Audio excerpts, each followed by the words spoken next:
মাটি হবে বাঙালি সরস্বতী পুজো। বেশ কয়েকদিন ভারী বৃষ্টির পূর্বাভাস দিল আবহাওয়া দপ্তর।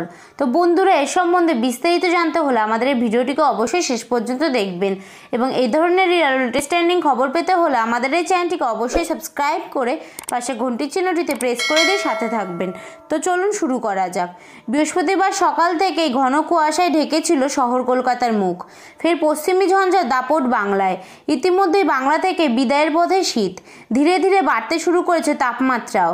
তার মধ্যেই আবার বৃষ্টি হওয়ার আগাম বার্তা দিয়েছে আবহাওয়া দপ্তর। এমনকি সরস্বতী পুজোর দিনেও আকাশের মুখ ভার থাকবে বেশ কয়েকটি জেলায়। বৃহস্পতিবার বেলা বাড়ার সঙ্গে সঙ্গে মেঘাচ্ছন্ন ছিল আকাশ। তাপমাত্রা আরও বাড়তে চলেছে আজ থেকেই। সেই সঙ্গে রয়েছে বৃষ্টির পূর্বাভাসও রাজ্য জুড়ে। আলিপুর আবহাওয়া দপ্তরের পূর্বাভাস অনুযায়ী বৃহস্পতিবার কলকাতার তাপমাত্রা 19 ডিগ্রি সেলসিয়াস, স্বাভাবিকের থেকে 3 ডিগ্রি বেশি। আর সর্বোচ্চ তাপমাত্রা ছিল 28 ডিগ্রি সেলসিয়াস, যা স্বাভাবিকের থেকে 1 ডিগ্রি বেশি। আগামী 48 ঘন্টায় আরও বাড়বে রাতের তাপমাত্রা। আজ থেকে হালকা বৃষ্টি শুরু হয়ে যাবে শহর কলকাতায়। আগামীকাল থেকে বৃষ্টি বাড়বে রাজ্য জুড়ে। সূত্রের খবর, বৃহস্পতিবার দার্জিলিং সহ পার্বত্য এলাকায় হালকা থেকে মাঝারি বৃষ্টিপাতের সম্ভাবনা রয়েছে। উত্তরবঙ্গের সমতল এলাকাগুলিতেও হালকা বৃষ্টির সম্ভাবনা রয়েছে। মাটি হবে বাঙালি সরস্বতী পুজো। বেশ কয়েকদিন ভারী বৃষ্টির পূর্বাভাস। দক্ষিণবঙ্গের বেশ কয়েকটি জেলায় বিকেলের দিকে হালকা থেকে মাঝারি বৃষ্টিপাতের সম্ভাবনা রয়েছে বলে জানিয়েছে হাওয়া অফিস। এমনকি কয়েকটি জেলায় শিলাবৃষ্টির সম্ভাবনাও আছে। শুক্রবারও সারাদিন আকাশ মেঘাচ্ছন্ন থাকবে। হাওড়া, হুগলি, 2 চব্বিশ পরগনা, 2 মেদিনীপুর, বাঁকুড়া, পুরুলিয়া, বর্ধমানে মাঝারি থেকে ভারী বৃষ্টিপাত হতে পারে বলে জানা গিয়েছে।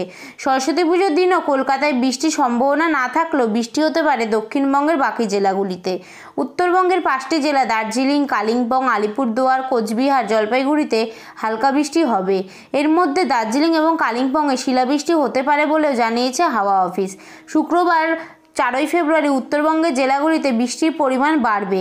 5 ফেব্রুয়ারি সরস্বতী পুজোর দিন পর্যন্ত তার রেশ থাকবে। এদিকে বৃহস্পতিবার ঘন কুয়াশার কারণে কলকাতা বিমানবন্দরে বিমান চলাচলে সাময়িক সমস্যা দেখা দিয়েছিল। দৃশ্যমানতা 100 মিটার নেমে গিয়েছে, যার ফলে বিমানবন্দরে কৃত্রিম আলো ব্যবহার করা হচ্ছে। বিমানবন্দর কর্তৃপক্ষ জানাচ্ছে, বেলা বাড়ার সাথে সাথে পরিস্থিতি স্বাভাবিক হবে বলে জানা গিয়েছিল। তো বন্ধুরা, এই ছিল আজকে আপডেটটি। এই ধরনের লেটেস্ট ট্রেন্ডিং আপডেট পেতে হলে আমাদের এই চ্যানেলটিকে অবশ্যই সাবস্ক্রাইব করে পাশে ঘন্টি চিহ্নটিতে প্রেস করে দিয়ে সাথে থাকবেন। তো আজকের মতন এতটুকুই, ধন্যবাদ।